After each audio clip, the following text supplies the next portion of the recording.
Irmãos e irmãs, saúdo a todos com a paz do Senhor. É uma alegria, uma satisfação estar aqui com vocês nessa noite, representando a nossa Sociedade Bíblica, a Sociedade Bíblica do Brasil. Trago saudações do pastor Adail Carvalho Sandoval, que é o nosso presidente da Sociedade Bíblica do Brasil, do nosso diretor executivo, Dr. Rudy Zimmer.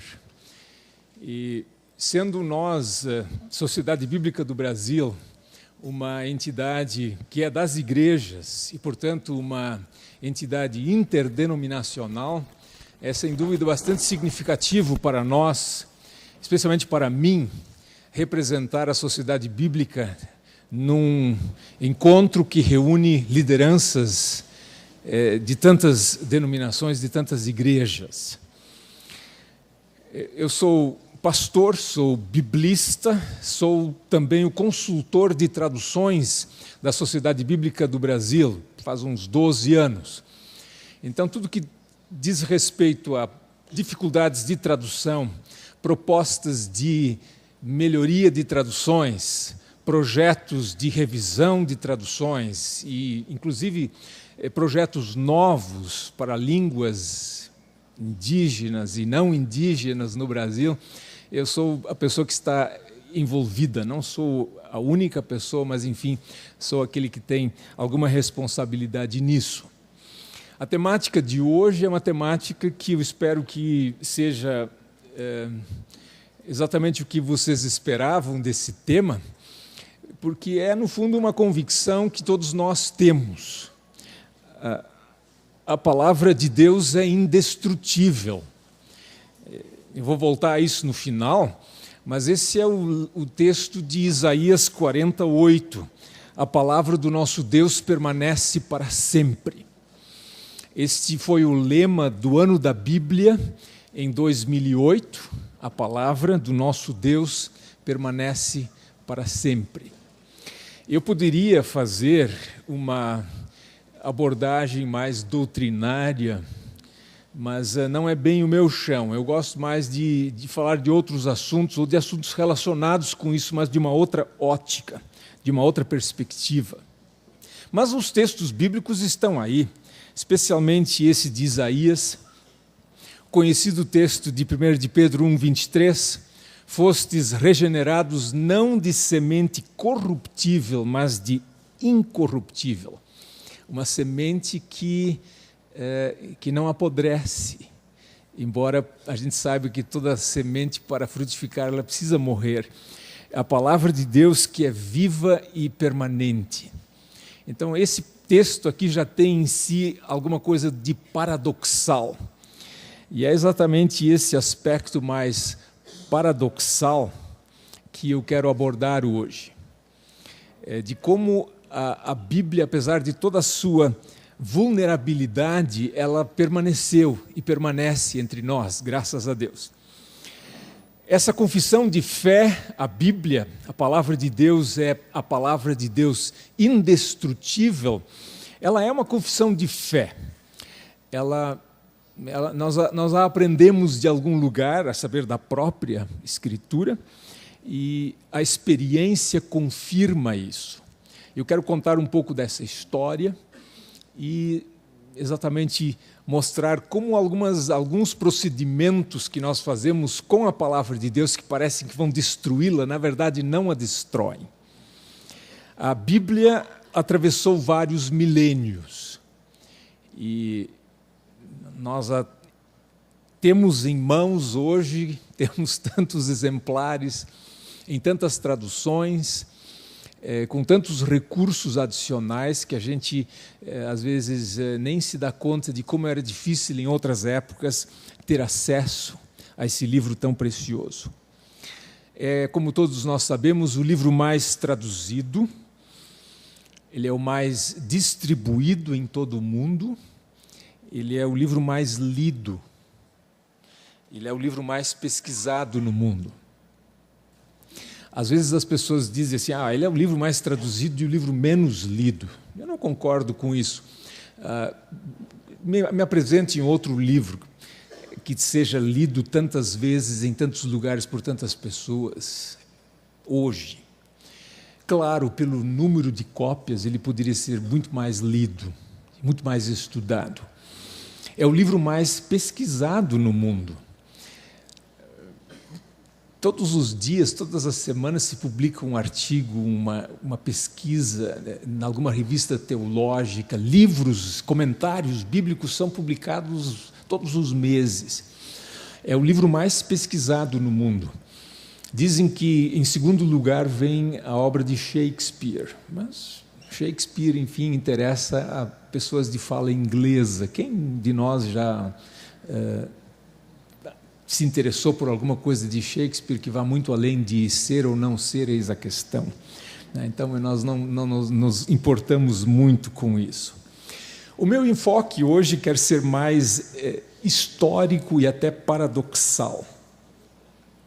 Eu quero falar sobre essa palavra que se mostra indestrutível na sua vulnerabilidade, na sua aparente fraqueza, naquilo que ela tem em comum, a rigor, com outros livros, no seu aspecto, digamos assim, físico, da maneira como o livro se apresenta.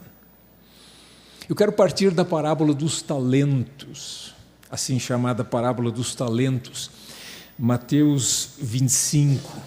É num contexto de despedida, o discurso de Jesus em que ele se despede, é a sua ida para junto do Pai, e nesse contexto ele ensina essa história tão simples, tão conhecida, Mateus 25, 14 em diante,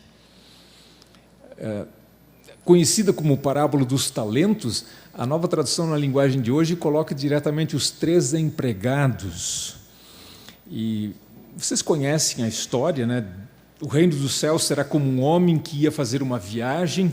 Ele chamou os seus empregados e os pôs para tomarem conta da sua propriedade. E lhes deu dinheiro de acordo com a capacidade de cada um. Ao primeiro deu 500 moedas de ouro, ao segundo deu 200 e ao terceiro deu 100. Então foi viajar. O empregado que tinha recebido 500 moedas saiu logo, fez negócios com o dinheiro e conseguiu outras 500. Do mesmo modo, o que havia recebido 200 moedas conseguiu outras 200. Mas o que tinha recebido 100 moedas saiu, fez um buraco na terra e escondeu o dinheiro do patrão. Depois de muito tempo, o patrão voltou e fez um acerto de contas com eles. O empregado que havia recebido 500 moedas chegou e entregou outras 500, dizendo: "O senhor me deu 500 moedas, veja, aqui estão mais 500 que consegui ganhar." "Muito bem, empregado bom e fiel", disse o patrão. "Você foi fiel negociando com pouco dinheiro, por isso vou pôr você para negociar com muito. Venha festejar comigo." Então o empregado que havia recebido 200 moedas chegou e disse: "O senhor me deu 200 moedas, veja, aqui estão mais 200 que consegui ganhar." "Muito bem, empregado bom e fiel", disse o patrão. "Você foi fiel negociando com pouco dinheiro e por isso vou pôr você para negociar com muito. Venha festejar comigo." Aí o empregado que havia recebido 100 moedas chegou e disse: "Eu sei que o senhor é um homem duro, que colhe onde não plantou e junta onde não semeou. Fiquei com medo e por isso escondi o seu dinheiro na terra. Veja, aqui está o seu dinheiro." "Empregado mau e preguiçoso", disse o patrão, "você sabia que colho onde não plantei e junto onde não semeei. Por isso você devia ter depositado o meu dinheiro no banco e quando eu voltasse o receberia com juros." Depois virou-se para os outros empregados e disse: "Tirem dele o dinheiro e deem ao que tem 1000 moedas, porque aquele que tem muito receberá mais, e aquele que tem, e assim terá mais ainda, mas quem não tem, até o pouco que tem será tirado dele." Eu sei que nós gostamos de caçar os talentos e ver que são os talentos aqui. Essa tradução tirou a terminologia dos talentos e deixou apenas a questão dos valores monetários, o dinheiro. E os biblistas sabemos o que não são os talentos, não são aquilo que a palavra talento significa para nós hoje em português. É um caso em que a palavra entrou na nossa língua, Esse sujeito é um talento, ou que talento, e nós acabamos interpretando a parábola à luz do uso da palavra na linguagem comum. Mas não são os dons individuais. Mas a partir daí parece que tudo cabe dentro da parábola. Eu pessoalmente acho que o tesouro a ser investido que Cristo deixou para a sua igreja é a mensagem do reino de Deus. Esse é o bem mais precioso. A pregação da palavra de Deus, em particular a boa notícia do Evangelho. Esse é o tesouro que Cristo deixou à sua igreja.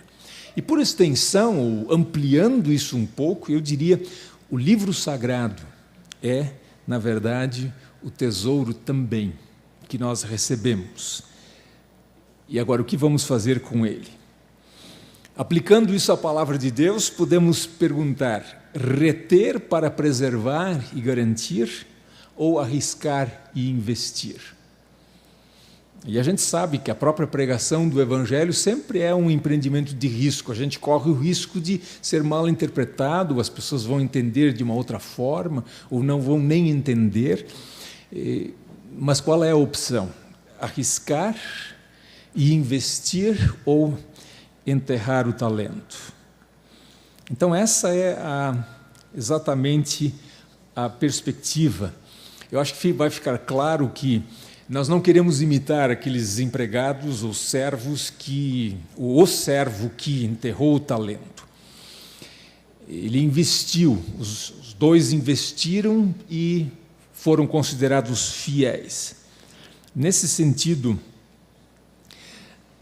a própria palavra de Deus nos foi dada para ser investida. E ela se mostrou exatamente indestrutível pela transmissão. O que significa isso? Significa que, ao ser passada adiante para chegar até nós hoje, a Bíblia, os textos bíblicos passaram por situações de risco, em que foram ameaçados, sofreram alguns danos ao longo desse caminho, mas se mostraram indestrutíveis, tanto assim que chegaram até hoje. As pessoas às vezes dizem, e a gente lê numa outra revista secular, as pessoas dizem, de tradução em tradução a Bíblia foi chegando até os dias de hoje. Nada mais falso. A Bíblia foi transmitida nos originais, ela foi transmitida de cópia em cópia, isso sim. Ela foi sendo copiada a cada nova geração, e assim ela foi transmitida e preservada. E ela se mostrou indestrutível pela transmissão. Se você tem um livro sagrado, onde é que você vai pôr esse livro? Essa imagem, talvez vocês conheçam, é uma clássica imagem do primeiro rolo do livro de Isaías em hebraico, encontrado em Qumran, 1947. Uma cópia que nos fez retroceder uns 1000 anos, ao menos para esse livro bíblico, em termos de tempo. Nós temos agora uma cópia de Isaías, que é do período ou da época de antes de Cristo, exatamente essa cópia. Então, se você tem um livro sagrado, onde você vai pôr esse livro sagrado? A resposta óbvia seria, se ele é santo, você põe ele no santuário. E esse livro, esse rolo, que tem uma extensão de 7 metros e uns 30 e poucos centímetros, é um pergaminho, é uma tira de couro de 7 metros e 30 centímetros, que traz todo o livro de Isaías. Esse rolo, esse livro, ele foi colocado, ele está no Santuário do Livro, que é um museu em Jerusalém. Então, a gente poderia pensar, um livro sagrado, se ele é um tesouro, ele cabe num santuário. essa seção do museu é chamada de Santuário do Livro. Mas não foi isso que aconteceu com a Bíblia.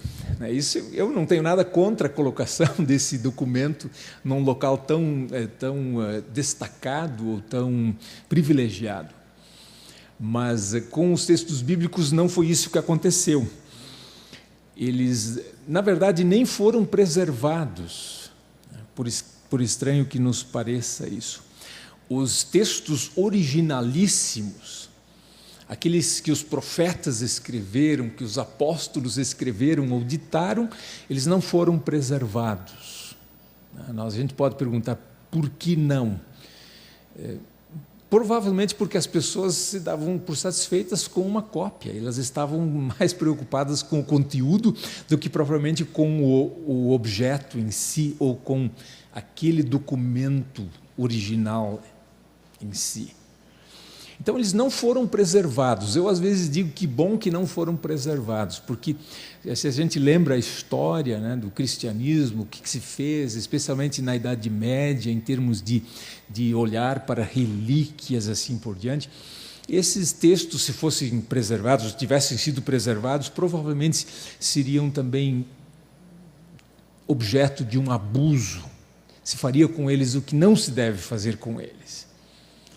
E, na verdade, eu não sei, eu não conheço essa história, mas eu não me lembro de ter lido alguma vez que algum manuscrito bíblico esteve entre essas relíquias que as pessoas veneravam lá na Idade Média. Provavelmente uma indicação de que o texto bíblico não era lá tão importante, eram mais coisas relacionadas com pessoas que são mencionadas na Bíblia, pedaços da cruz e coisas assim, supostamente, né? Mas não me lembro ou não li nada a respeito de textos bíblicos.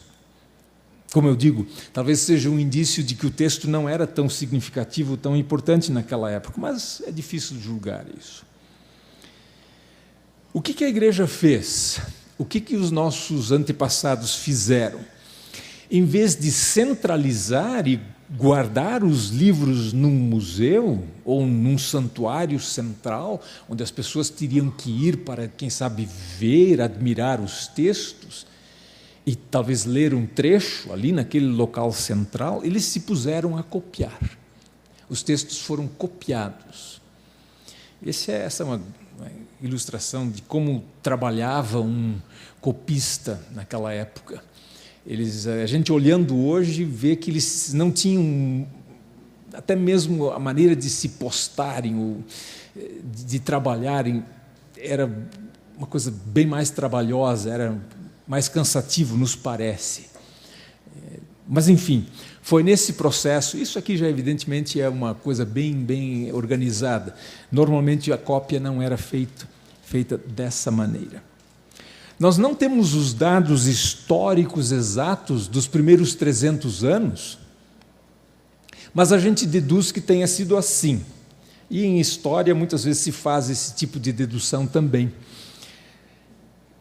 A partir de um determinado ponto, um grande centro, um centro maior da igreja, onde havia chegado um texto bíblico, a partir daquele local, nas igrejas que se formaram ao redor, o texto foi sendo copiado e levado adiante. Mais ou menos como essa gota d'água que cai na água e espalha essas ondas. Abrir uma igreja, fundar uma igreja na época, ou você levava já uma Bíblia junto para deixá-la lá, ou então você fundava a igreja, plantava a igreja e depois tinha que conseguir um texto para ser lido no culto. E foi assim, por esse processo, a partir de certos centros, que o texto bíblico, naqueles primeiros séculos, ali na região, no entorno do Mediterrâneo, os textos bíblicos foram sendo disseminados através da cópia.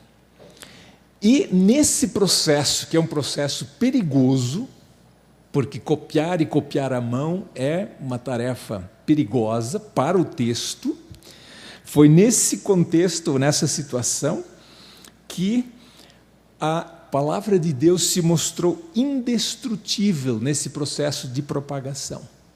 Foram feitas cópias e mais cópias e mais cópias.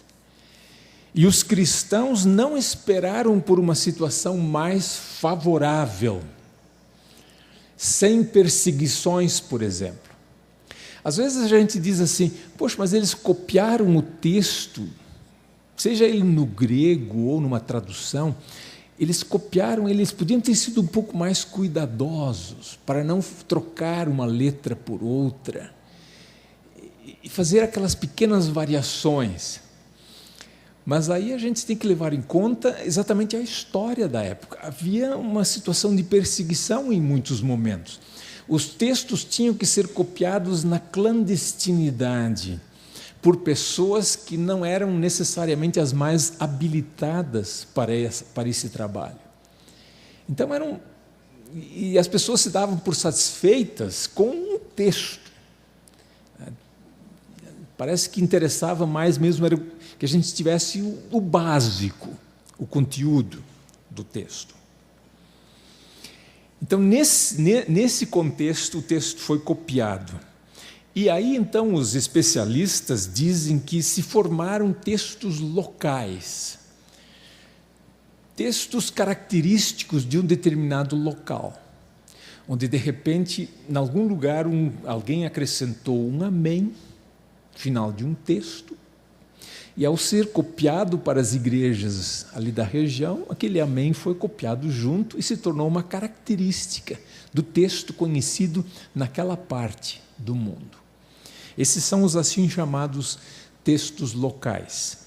E o texto majoritário, que tem esse nome porque ele reúne a maioria dos manuscritos gregos do período antigo e medieval, e o Textus Receptus do Novo Testamento, que é uma parcela do texto majoritário, também é um texto local, característico de um local, provavelmente a cidade de Constantinopla ou Bizâncio. Cada variante textual, ou as variantes foram então criadas nesse processo de cópia. Para nós que reproduzimos as coisas mecanicamente, nós nem nos damos conta. Quem ainda escreve bastante à mão e copia à mão sabe exatamente o que significa copiar um texto à mão. E o que se nota ao examinar todo esse material é que quando alguém, ao copiar, fazia um erro, seja ele um erro involuntário ou um erro voluntário, as pessoas viam que tinha duas cópias da Bíblia com diferença, eles tratavam de, quando nenhuma das duas parecia correta, de fazer uma terceira correção. E com isso, no momento que alguém mexia no texto, as opções se multiplicavam naquele ponto de variação. É muito raro ter só duas opções quando tem uma variação no texto do Novo Testamento. Em geral, são 2, 3, 4, 5 opções. Porque as pessoas conheciam as opções e achavam que nenhuma das duas podia estar correta. Não tinham noção de qual era a antiguidade do texto e assim por diante. E, uma vez surgida uma variante textual, ela se perpetuava. Ela era transmitida, tanto assim que aparece em vários manuscritos. E os especialistas falam de uma tenacidade na transmissão. O texto foi mantido ferrenhamente, mesmo com uma variante. Ele não era abandonado na metade do caminho. Teria sido mais seguro, de repente, deixar o texto num local só, centralizado, enterrar. Mas os servos fiéis, eles decidiram investir, copiar. E, de certa forma, humanamente falando, se eles não tivessem feito isso, nós talvez não estaríamos aqui hoje. Essa que é a verdade. Qual é a extensão do problema? Já que eu entrei nessa parte um pouco mais técnica, é um assunto que eu gosto de falar, e infelizmente é um assunto tão pouco relevante. No fundo e no fim de tudo, acaba sendo um assunto pouco relevante, de pouca importância. Mas tem pessoas que superdimensionam esse fato. Por isso é bom falar sobre ele. Qual é a extensão do problema dessas pequenas variações no texto do Novo Testamento? É o seguinte: existem talvez uns 100 mil pontos de variação nos manuscritos do Novo Testamento. Isso é muito, né? Só que entram em comparação todos os manuscritos. E quanto mais cópias você tem de um documento, mais são as chances de que eles não combinem. E aí vão se multiplicando as variantes, o número vai aumentando. 100 mil, ninguém contou isso até hoje, porque teria que examinar todos os manuscritos.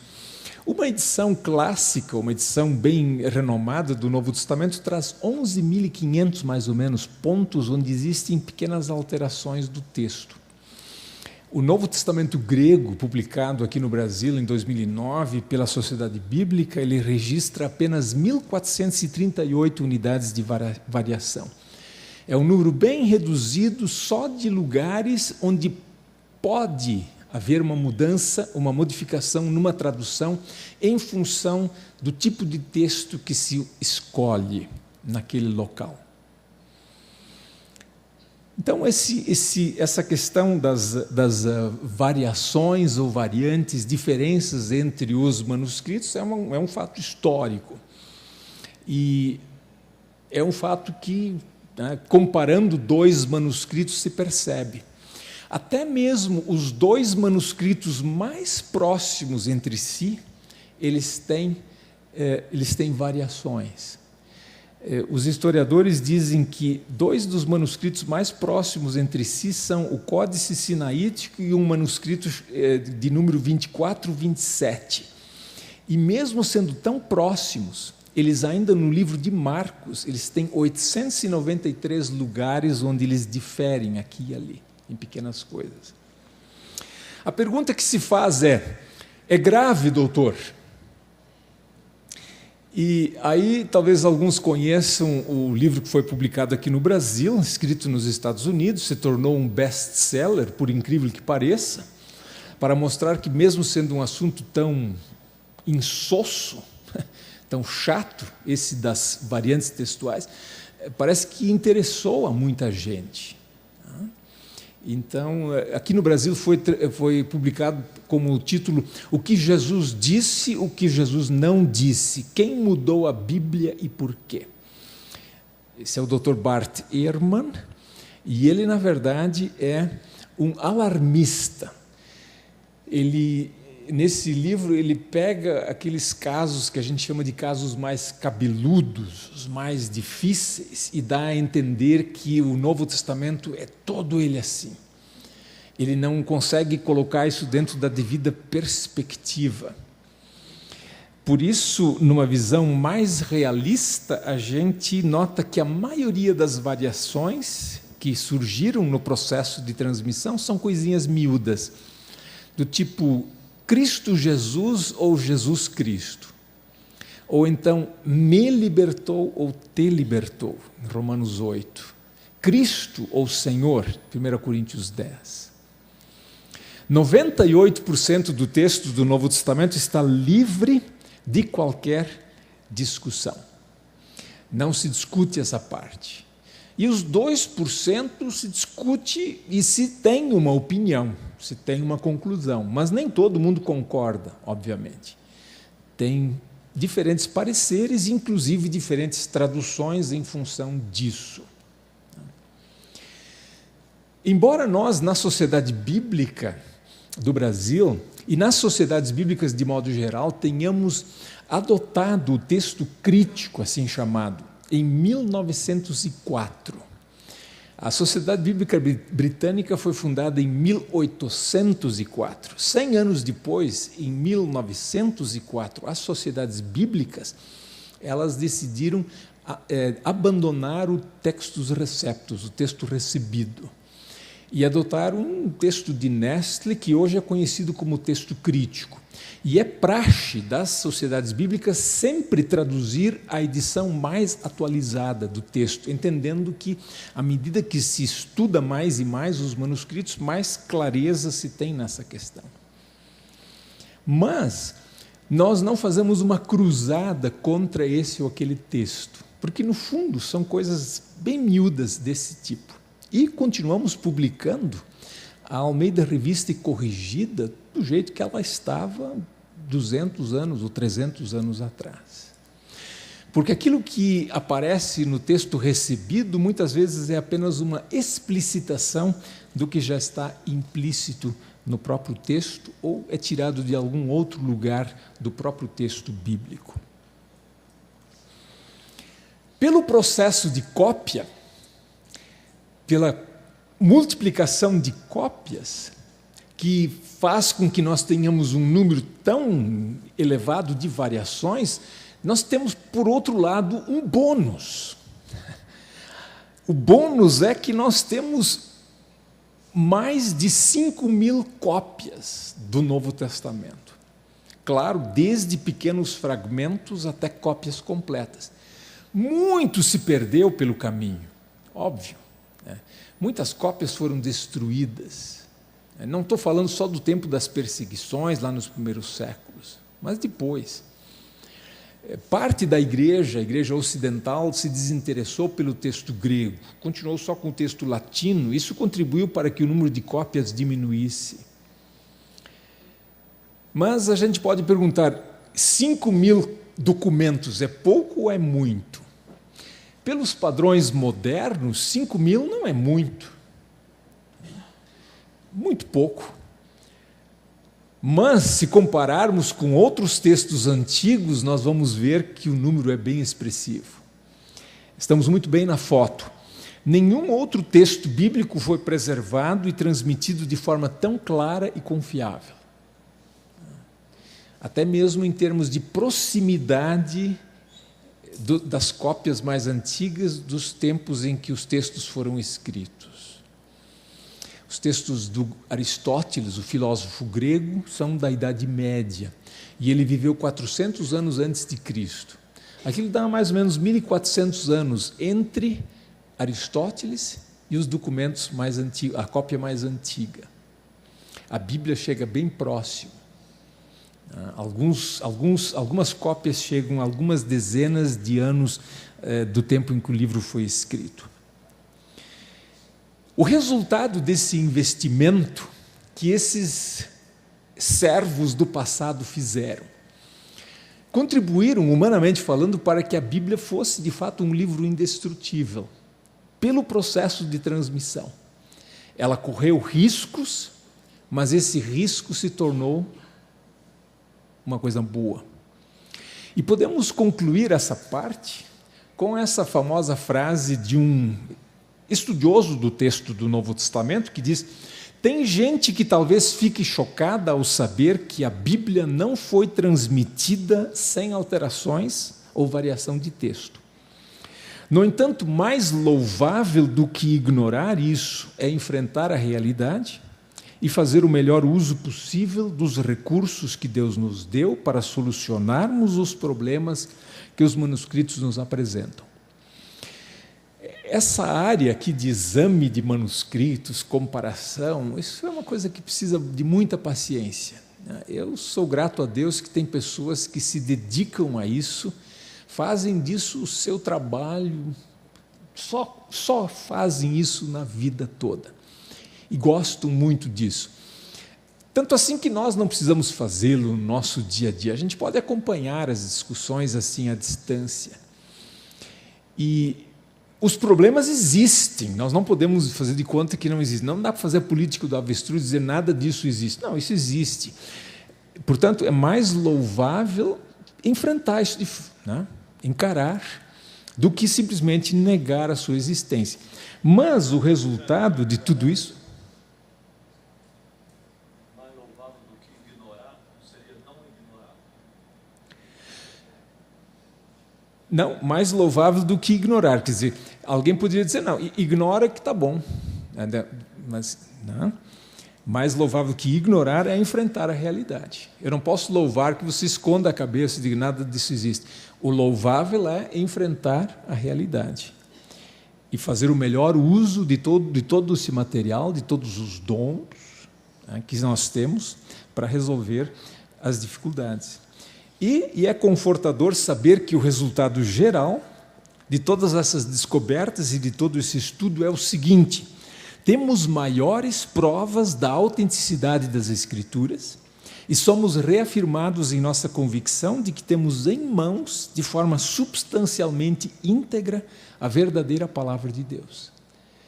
Então, todo esse estudo, todos esses manuscritos, eles vêm a confirmar a Bíblia e não questioná-la, graças ao investimento desses servos do passado que, ao invés de enterrar o tesouro, eles o investiram.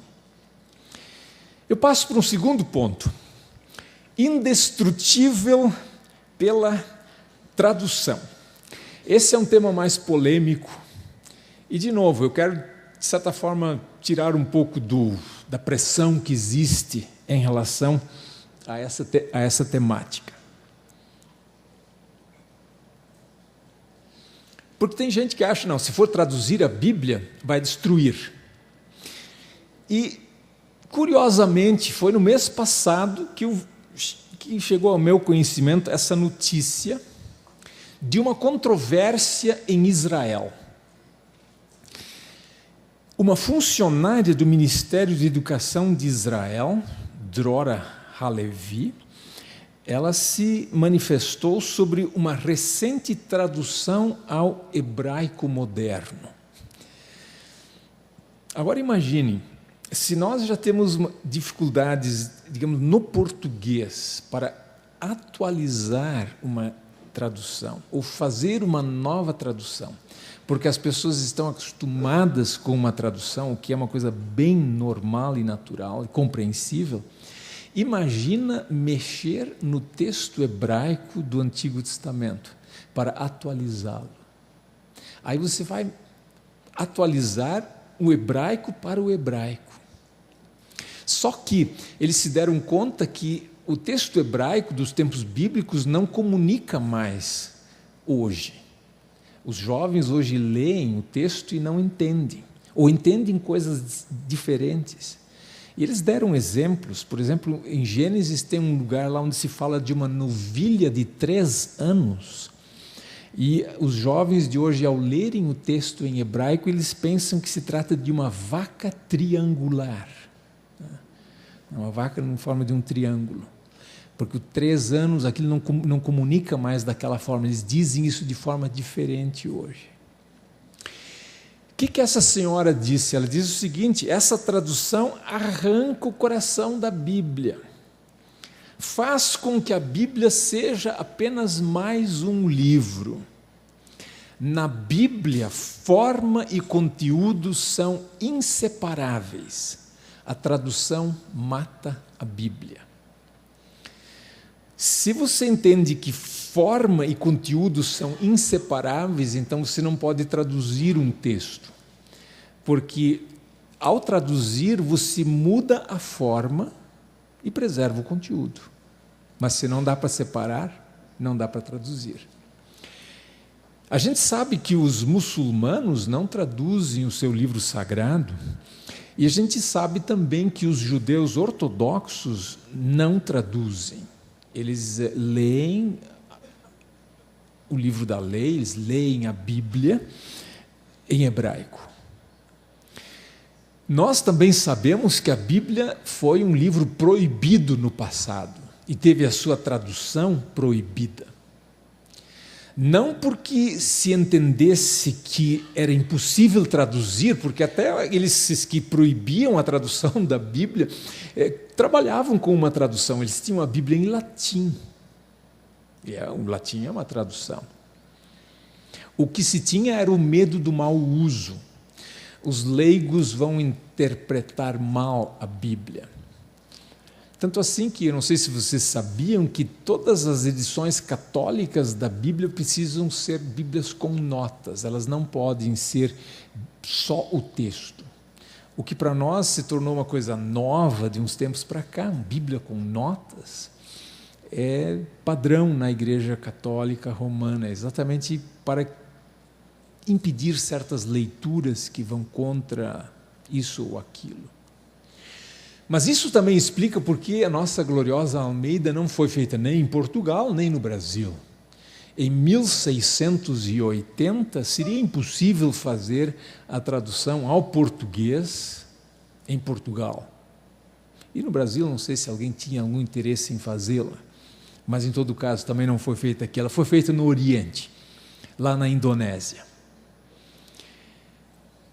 Forma e conteúdo da Bíblia são inseparáveis? Tem gente que acha que sim. Os cristãos discordam. Mas, na verdade, não foram eles os primeiros a traduzir a Bíblia. Tudo começou com a Septuaginta, que é uma tradução que foi feita por judeus no período ainda antes de Cristo, uns 200 anos antes de Cristo, no mínimo.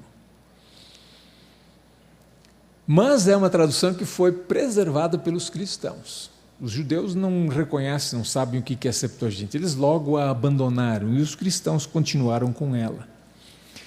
Depois, na era cristã, vem uma longa lista de traduções. E eu entendo que tradução é investimento no sentido da parábola dos talentos. É investir o tesouro, ao invés de enterrá-lo. A nossa Almeida, que é a mãe de todas as traduções ao português, ela foi a 13ª tradução a partir do período da Reforma. Ela foi feita em 1681, portanto 330 e poucos anos, e ela foi a 13ª tradução a partir de 1500. No ano de 1940, havia um trecho da Bíblia em 1000 línguas. Eles até publicaram um livro chamado O Livro em 1000 Línguas. João 3,16 em 1000 línguas, 1940. Hoje nós estamos num número fantástico, com ao menos um trecho da Bíblia em mais de 2.500 línguas, das mais de 6.000 que ainda existem no mundo. Os grandes grupos linguísticos têm ao menos hoje um trecho da Bíblia. As línguas que ainda faltam são, em geral, línguas com poucos falantes, mas nem por isso menos importantes. E temos a Bíblia completa em 475 línguas. Do Gênesis ao Apocalipse, em 475 línguas. A Bíblia, nesse ponto, é campeã absoluta. Não tem para ninguém. E nós temos no Museu da Bíblia, ali em Barueri, como somos agora depositários, ou enfim, uma espécie de arquivo de traduções que são feitas no mundo, temos um exemplar de cada uma dessas 475 línguas. Quer dizer, elas estão preservadas também aqui no Brasil. Se traduzir quebra, traduzir é destruir. Nós cremos que a Bíblia é indestrutível, ela é a palavra de Deus indestrutível. A tradução destrói? Não, a tradução não destrói. Mas existe sempre em nós essa tendência de fossilizar, ou de querer fossilizar o texto bíblico, mesmo numa tradução. Existe essa tendência, por exemplo, de dizer, traduza, mas só até certo ponto. Não vá além disso.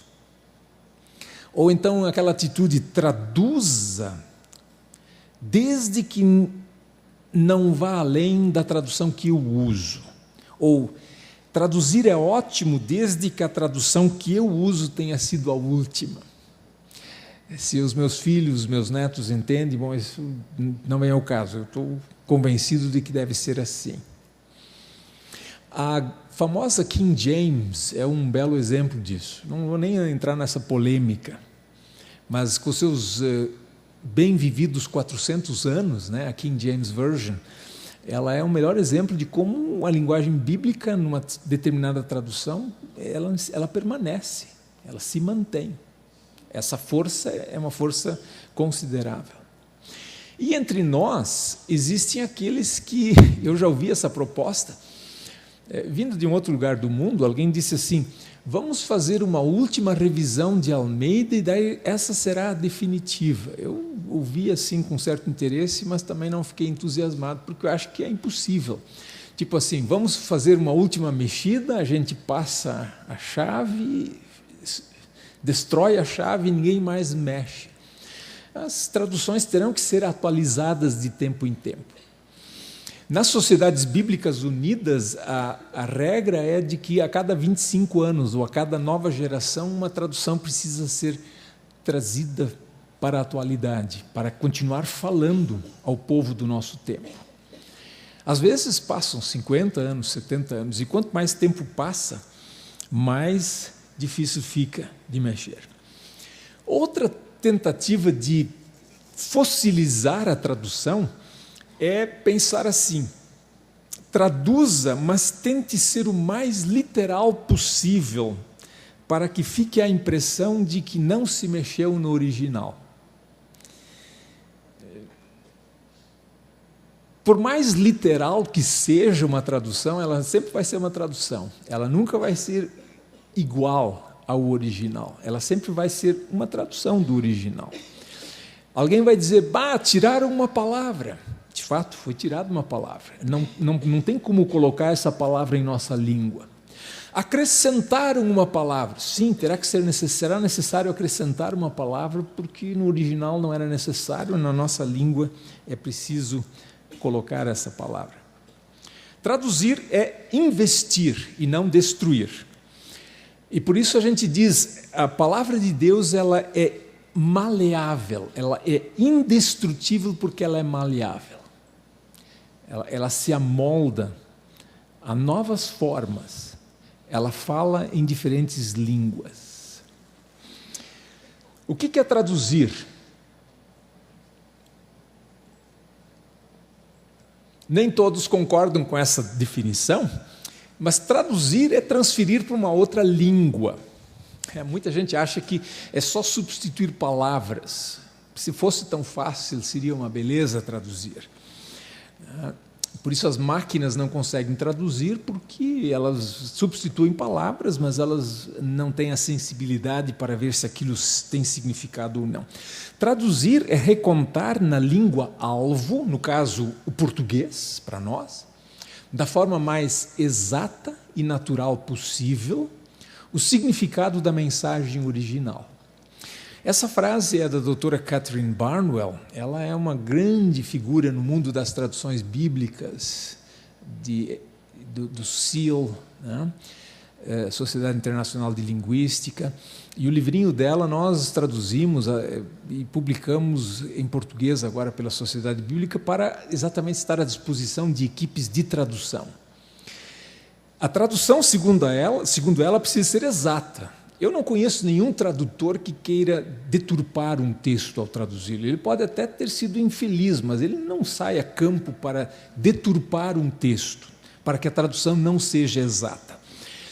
Ela precisa ser natural, ou seja, ela precisa soar natural. Mas tem gente que vai contestar isso. Há muita discussão no campo da teoria da tradução. Tem gente que diz que uma tradução precisa ser exótica, ela precisa parecer estranha, para que o leitor seja o tempo todo lembrado de que se trata de uma tradução e não um original.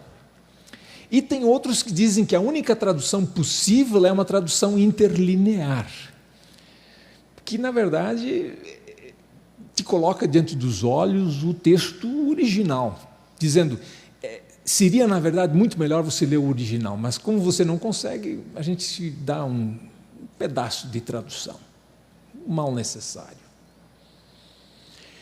Em termos de tradução bíblica, nós temos muito a tradição, a cultura de traduzir palavra por palavra. Eu não sei exatamente de onde vem isso, mas eu tento pôr a culpa em Jerônimo, o tradutor da Vulgata. O Jerônimo foi talvez muito influente nesse sentido. Ele era um tradutor de várias coisas. E ele dizia o seguinte, ele escreveu uma carta onde ele explica, ele diz, ao traduzir, você tem que traduzir o significado. E o melhor exemplo disso são os apóstolos e evangelistas. Quando eles citam um texto bíblico, eles citam pelo significado do texto e não pelas palavras exatas. Mas aí ele disse o seguinte, só que a Bíblia é uma exceção. Ele se deu conta que a Bíblia é um livro diferente, e nós concordamos com ele. Mas aí ele fez uma tradução palavra por palavra e respeitou a ordem das palavras do original. E como ele estava traduzindo para o latim, dava para fazer. Porque em latim você pode embaralhar as palavras e elas ainda fazem significado.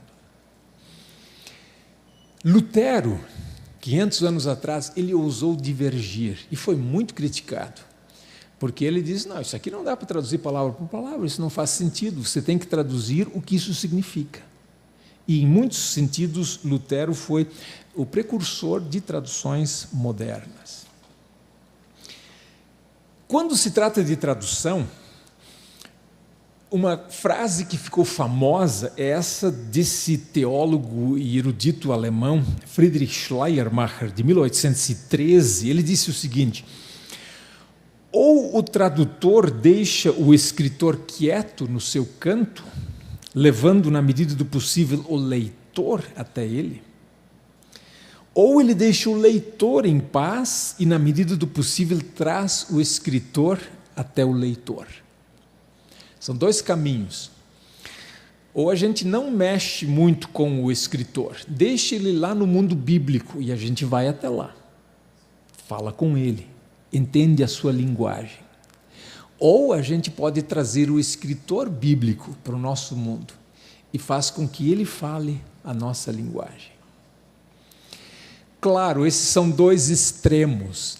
Tem muita vida entre esses dois extremos e as traduções raramente se encontram bem na ponta. Elas estão mais para o centro. Algumas mais para o mundo bíblico, outras mais para o nosso mundo. De modo geral, essa é uma das diferenças entre, por exemplo, a tradução de Almeida e traduções como a NVI e a nova tradução na linguagem de hoje. Na Almeida, nós temos que ir até o escritor, que em muitos casos é o tradutor do século XVII. Ele usa uma linguagem que não é mais a nossa linguagem, o nosso jeito de falar. A NVI, até certo ponto, e a NTLH mais ainda, trazem o escritor até nós. E o Lutero não tinha nenhuma intenção de ser quem ele foi, nesse particular, mas ele se tornou um precursor. Ele disse assim, eu fiz Moisés falar alemão de tal forma que as pessoas nem desconfiavam que ele era judeu. Então, essa naturalidade da tradução. Nós estamos acostumados com a linguagem bíblica e não temos nenhum problema com isso, mas as pessoas que não estão acostumadas talvez estranhem, por exemplo, essa questão do registro, de como as pessoas falam. Eu noto, às vezes, por exemplo, na nossa Almeida, as pessoas mais simples, às vezes, falam como se fosse um discurso do ministro do Supremo Tribunal Federal. É uma linguagem bem rebuscada. Aquela menina que foi levada como escrava lá para a Síria, que entra na história de Naamã, quando ela vai falar com a patroa, provavelmente na cozinha, ela diz assim, tomara o meu senhor estivesse diante do profeta que está em Samaria. Tomara que... quem fala assim? Né? Nós hoje dizemos, eu gostaria que o meu patrão fosse falar com o profeta que se encontra em Samaria, uma maneira mais natural.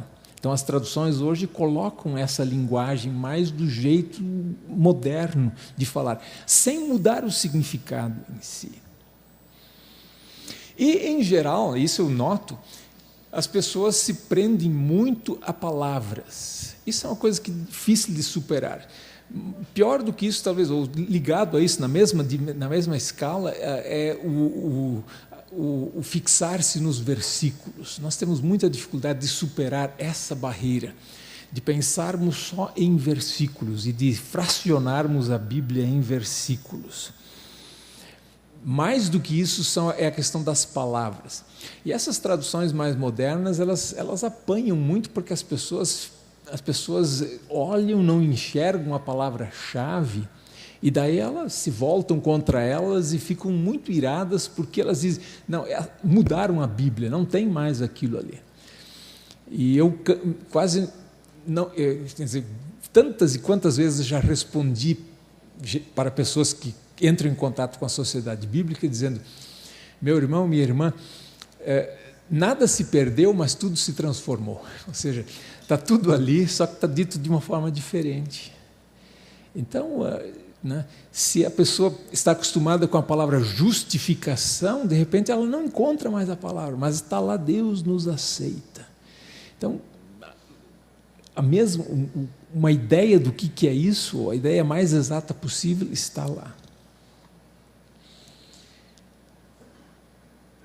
Um apelo à sobriedade, deixa eu dizer isso. Nós, na sociedade bíblica, como nós trabalhamos com um grupo limitado de textos, particularmente Almeida Revista e Corrigida, Almeida Revista e Atualizada e Nova Tradução na linguagem de hoje, nós só falamos dessas traduções, mostrando seus pontos fortes e pontos fracos, mas não fazemos guerra de traduções e não entramos numa cruzada contra essa, especialmente nunca contra, né? E eu acho que a Igreja do Brasil não deveria, se é que alguma vez já pensou, ou está de alguma forma envolvida, numa guerra de traduções. É preciso dizer não à tentativa de fazer uma guerra de traduções. E os líderes da Igreja, talvez esse é o meu apelo, precisam ajudar o povo a entender o que se passa, entender qual é o processo, como é que é isso, e jogar água na fervura, e não mais lenha na fogueira. De dizer, tudo isso se explica, tudo isso tem um fim proveitoso, tudo isso é bom no final, as traduções não se digladiam, elas se complementam. Elas, na verdade, são investimento. Se você quiser enterrar o tesouro, deixe ele no original. Se você quer investi-lo, invista, corra o risco. Traduzir é correr riscos. É uma coisa muito arriscada. Mas os cristãos fizeram isso desde o início. Que bom que fizeram. E nós estamos nessa longa tradição. 2.500 línguas têm ao menos um trecho bíblico, e tem gente trabalhando com muito afinco para que até 2025 se chegue mais perto de todas as línguas terem ao menos um trecho traduzido. É um desafio muito grande, mas que bom que tenhamos os desafios. Indo para uma parte mais amena e mais óbvia, a palavra de Deus é indestrutível pela distribuição. Hoje, mais do que nunca. Se bem que os nossos meios hoje são meios bastante frágeis. Quer dizer, você pega um CD, não sei se a gente trabalha com CD, faz horas que eu não gravo mais nada em CD, mas também não estou na ponta, mas isso aqui, dizem que um CD, esses CDzinhos, esses duram o quê? 15 anos. Agora imagina, tem manuscritos bíblicos de 1.600, 1.800 anos que ficaram enterrados nas areias e não pereceram, não apodreceram. Então vejam, esses materiais eram resistentes. O papiro é um papel assim, tipo uma folha de milho, né? Chega a ter essa espessura. Em todo caso, que bom que temos hoje uma grande distribuição da Bíblia. As igrejas distribuem, no Brasil, 6 milhões de exemplares ao ano. Eu digo isso não só porque a Sociedade Bíblica do Brasil é das igrejas, mas porque exatamente as igrejas fazem esse trabalho. E só falo da Sociedade Bíblica, não estou falando de outras editoras que distribuem a Bíblia no Brasil. Comparando com dados do passado, a gente vê como nós hoje temos um outro quadro. Em 1970, por exemplo, a Sociedade Bíblica do Brasil distribuiu 200 mil exemplares ao ano. 200 mil. Em 1970. Hoje são 6 milhões de Bíblias completas ao ano. 25 milhões de Bíblias no mundo, através de 145 sociedades bíblicas. Então é um grande número, mas não é suficiente ainda. No Brasil seria necessário duplicar a distribuição para que se chegasse perto de que cada brasileiro tivesse acesso a uma Bíblia. Ao menos da Sociedade Bíblica nós temos essa noção, duplicar seria necessário. E a gráfica da Bíblia trabalha 24 horas, né? Ela trabalha ininterruptamente. Claro, publica também Bíblias, imprime Bíblias para outros países do mundo. O desafio é permanente, nós queremos que a Bíblia chegue a todos, mas a todos mesmo. As sociedades bíblicas foram organizadas pelas igrejas lá no século XIX, na Inglaterra, ao menos essa que é a mãe de muitas sociedades bíblicas, com o propósito de dar a Bíblia a todos, numa língua que conseguem entender, a um preço que possam pagar. Para todos mesmo. E esse todos, evidentemente, que inclui um grande grupo de pessoas, além das pessoas como nós, né, que temos acesso ao texto escrito, do jeito que ele está, em português. Bíblia para todos hoje inclui os cegos. E nós temos a imprensa Braille, junto à gráfica da Bíblia. Eu não sei se eles conseguem imprimir uma Bíblia por dia, eu nunca lembro bem a estatística, mas é um processo bem lento, né, de uma folha que vem saindo aos poucos, com aquela impressão em alto relevo para que apareçam os pontos que os cegos conseguem ler. Mas toda a Bíblia está impressa e pode ser entregue aos cegos sem custo para eles. Eles podem receber um volume dos 38, de uma pilha de 2 metros, mais ou menos. Eles podem receber um exemplar a cada trimestre, como muitos de vocês sabem. Essa Bíblia está completa.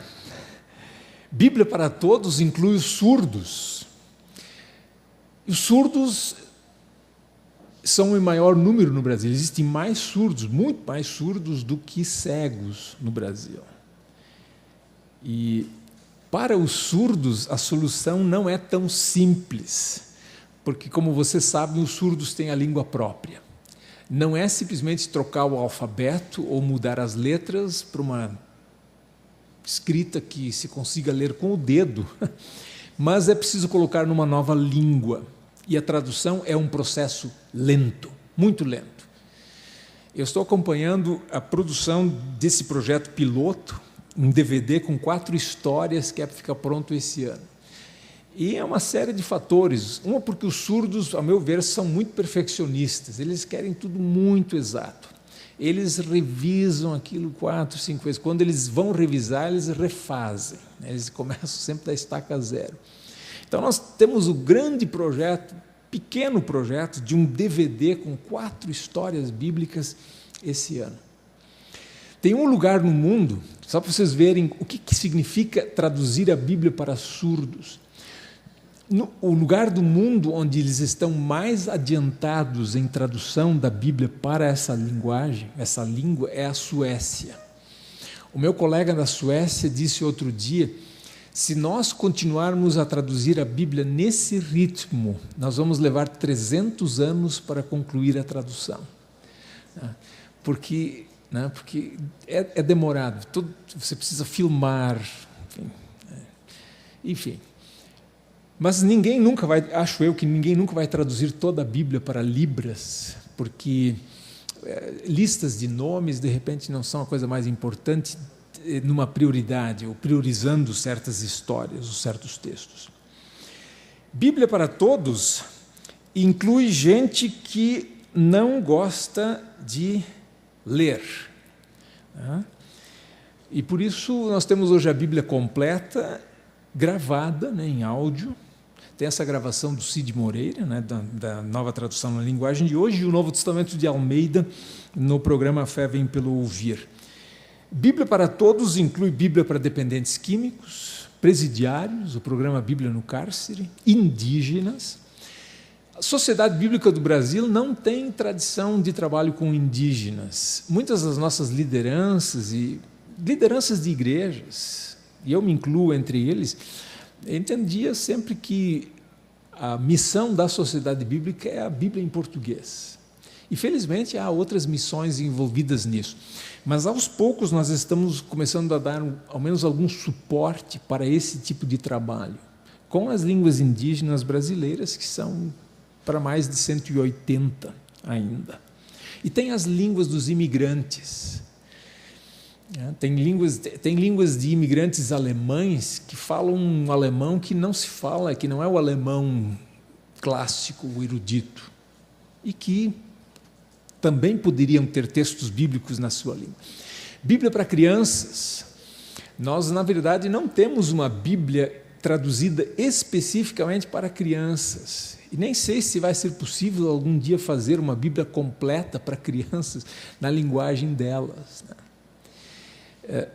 A Nova Tradução na Linguagem de Hoje, por exemplo, é uma tradução feita para, tendo em mente estudantes ou pessoas com escolaridade de 7ª ou 8ª série.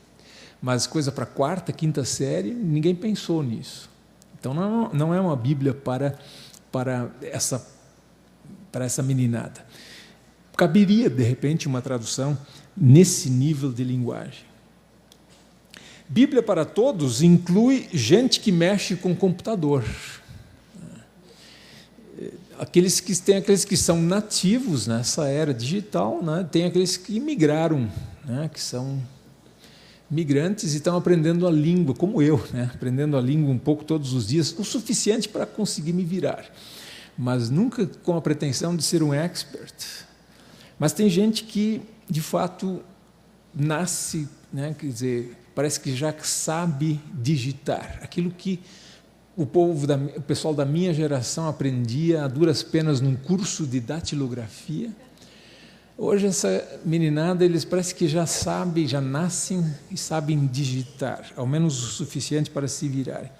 Aí nós temos biblioteca digital da Bíblia para pesquisa e estudo da Bíblia no computador, a Bíblia digital Glow, que é a continuação do conhecido Illumina, só que é um programa aberto, com possibilidade de sair dele e ir para o YouTube, enfim, introduzir coisas ou colocar links lá dentro de coisas que você achou interessante. Então, é um programa que exige muito recurso. Eu não tenho ele instalado porque a minha placa de vídeo não roda.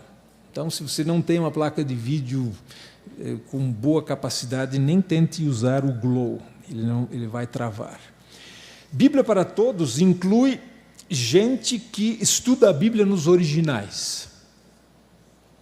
As igrejas do Brasil, através da Sociedade Bíblica, estão agora publicando a Bíblia hebraica aqui no Brasil e também 2 edições do Novo Testamento grego publicadas aqui no Brasil.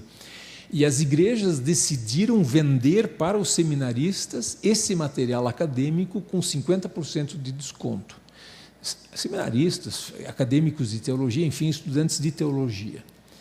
Exatamente porque são livros que normalmente são caros e são livros que interessam a um público bem específico. São livros que, no fundo, nunca vão ser rentáveis, porque eles têm uma saída limitada. Mas é uma população, é um público no Brasil que está sendo contemplado, porque fazem parte do todos. Temos o plano, não, temos a previsão, a data eu não tenho, mas nesse primeiro semestre, esses dias eles estavam terminando a impressão da primeira parte do Antigo Testamento interlinear hebraico-português, o Pentateuco em tradução interlinear. Era para estar pronto em março, estará pronto provavelmente na metade do ano ou no começo do segundo semestre. Bíblia, Palavra de Deus, indestrutível também pela internalização. O que significa isso? É o livro que mais pessoas internalizam, memorizam. Por isso ele é indestrutível. Se de um dia para outro aqui no Brasil sumissem todas as Bíblias, ou em todo o mundo sumissem as Bíblias, nós seríamos capazes de reconstruir boa parte dela a partir daquilo que as pessoas têm memorizado. Por isso é também um livro sempre acessível. Você não precisa necessariamente tirar o livro da sacola ou da pasta ou da mala para ter o texto. Você lembra ele.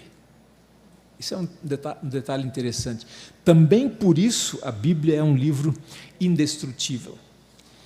E é um livro indestrutível pela recontextualização. Esse é meu último ponto, rapidinho eu toco nisso, porque esse é o que mais mexe conosco, os pastores, pregadores e pregadoras da Palavra de Deus.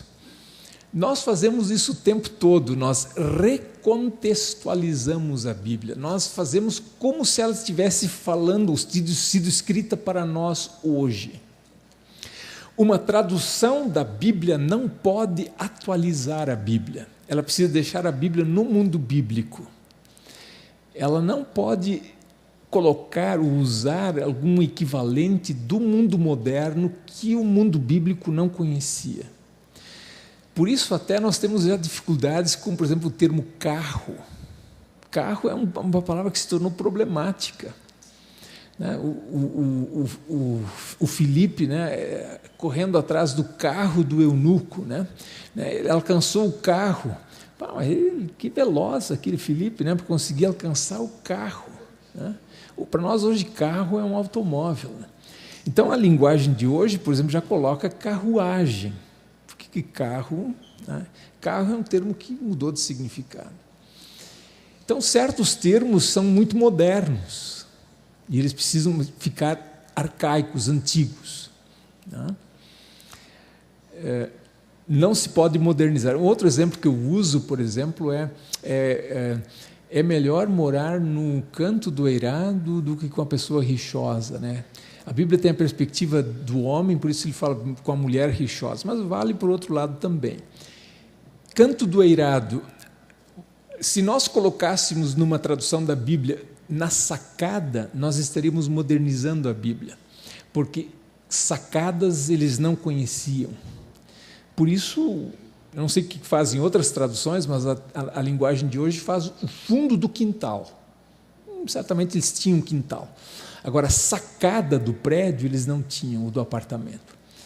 Canto do eirado não é do nosso mundo. Então, se o escritor quer falar no nosso tempo, ele precisa abandonar o eirado e falar uma linguagem diferente. Agora, uma tradução não consegue atualizar, não deve atualizar a Bíblia, mas o pregador ele recontextualiza. Se nós não contextualizarmos a Bíblia para o nosso tempo, nós vamos viver numa outra época. Ela precisa e fala hoje. Mas ao fazermos isso, nós fazemos muito mais, vamos muito além daquilo que traduções fazem. E nós não nos escandalizamos com isso. E temos que fazer isso. Porque se não fizermos, nós vamos ser servos e servas infiéis. Nós temos que correr o risco de fazer com que o texto soe como se ele fosse escrito para a nossa realidade, inclusive a realidade urbana de hoje. Esse desafio nós temos diante de nós e o enfrentamos sempre de novo. E fazemos isso. E não quebra o texto. Não quebra a palavra de Deus. Cada comunicação tem seu contexto cultural e a tradução não pode modernizar, mas o texto bíblico é recontextualizado. É um outro termo para aplicação. Tem teóricos hoje que preferem o termo recontextualizar do que aplicar, mas é no fundo a mesma coisa. E o texto sai intacto. Eu concluo. A palavra do nosso Deus permanece para sempre. Isaías 48. Se vocês forem olhar, como certamente conhecem o contexto em que isso foi dito num tempo de instabilidade e rápidas mudanças. Comparado com o nosso tempo, mudanças muito lentas, mas mudanças. Israel estava na perspectiva do exílio. Novos tempos, tudo seria questionado na Babilônia. Aí se fala do capim seco, da erva que cresce, cortada, seca, morre. Tudo efêmero, tudo fugaz. Nesse contexto, Isaías traz a mensagem: a palavra de Deus permanece para sempre. Isso nós dizemos porque sabemos. Sabemos porque nos foi ensinado. É uma confissão de fé. Os textos são claros. Tem os textos do Salmo 119. A palavra de Deus é tão firme quanto o céu. Marcos 13. Passarão os céus e a terra, minha palavra não passará. O texto de 1 de Pedro, a semente que é incorruptível. E que bom que temos uma realidade, ao menos no Brasil, uma realidade, ao mesmo tempo bonita, por outro lado, desafiadora. Isso é de 2008, uma pesquisa, talvez muitos de vocês tenham visto, uma pesquisa feita por um instituto neutro, aqui não é de igrejas. Qual é o livro mais lido no Brasil, mais citado? 10 vezes citada a Bíblia, para cada vez que foi citado, eu não sei porquê, Monteiro Lobato. Não sei quem lê Monteiro Lobato, mas enfim, eu sei quem lê a Bíblia. 10-1. Ela é o livro mais importante. Ela é a obra mais lida recentemente. Qual é o livro que você leu recentemente? Bíblia. Não se lê muito, mas se lê a Bíblia. O gênero mais admirado, qual é o livro que você mais gosta de ler? Bíblia. Qual é o livro que você mais relê? Aí a goleada é histórica, né?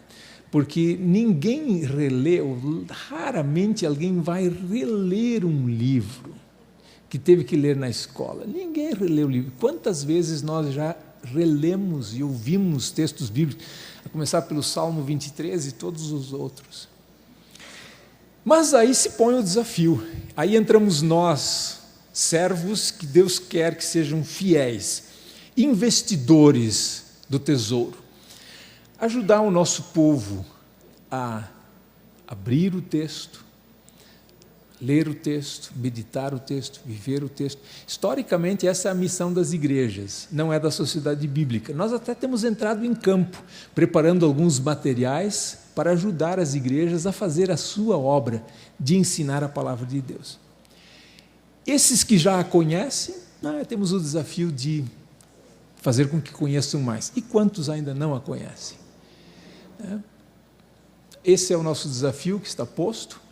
A palavra de Deus indestrutível, de várias maneiras, na sua transmissão, na sua tradução, na sua distribuição, na sua recontextualização. Tudo isso é importante, necessário, e nada disso destrói a palavra de Deus, que é viva e permanece para sempre. Amém. Amém. Muito obrigado.